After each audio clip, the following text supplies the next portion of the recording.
มากินกระเปียกน้ำนมคงเนื้อเนาะกระเปียกที่แม่ชี้ลุงสาวมาให้มาพี่น้องแซ่บหลายเพิ่นพี่น้องเอ้ยพอดีเมื่อนี้ฝนตกเพิ่นพี่น้องเอ้ยมากินกระเปียกน้ำทอนเนาะยามแบบหนาวๆเนี่ยจังหน่อยเย็นๆเนาะเพิ่นพี่น้องทางน้องสาวเพิ่นอยู่กินน้ำกันบ่เนาะเพิ่นนั่งอยู่ข้างๆนี่แหละ กินเลยทั้งกินแม่เป็นคนเด้อ ลองชิมมันกันเนาะ กินเด้อป้าเด้อเพิ่งสิแซ่บแน่นอนเพิ่นกินคอยกินข้าวอีกเนาะ แซ่บมาเด้อทางแม่ FC เบิดทุกคนเนาะมากินกระเปียกน้ำกันที่แม่เพิ่นส่งมาให้แซ่บหลายเนาะพี่น้องเนาะเพราะว่าบ่แม่นว่าซีนเนาะอันนี้ก็กินหลายเทื่อแล้ว กินหลายมื้อแล้ว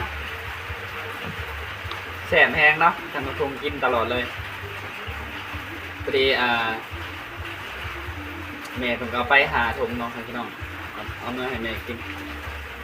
เอาให้แม่กินเนาะ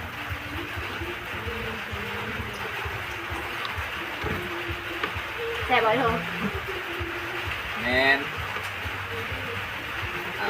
ก็ขอบคุณเด้อแม่เพิ่นเนาะที่เอากระเปียกมาให้กินเนาะแซ่บหลายเนาะพี่น้องเนาะดีใจแฮงเนาะที่แม่เพิ่นฝากกระเปียกมาให้น้องทุกมักกินอยู่แล้วเนาะกระเปียกนี่ คอยทานเด็กๆคิ้วขาวก็ต้มมาเปียกกิน หมักแห้งเพราะว่าท่านผู้ชมเป็นคนหมักกินกระเปียกเนาะฉะนั้นว่าเป็นคือหรือว่าอย่างนี้ก็บ่ค่อยหมักปานใดเนาะหมักกินกระเปียกเพราะว่าเส้นมันใหญ่ดี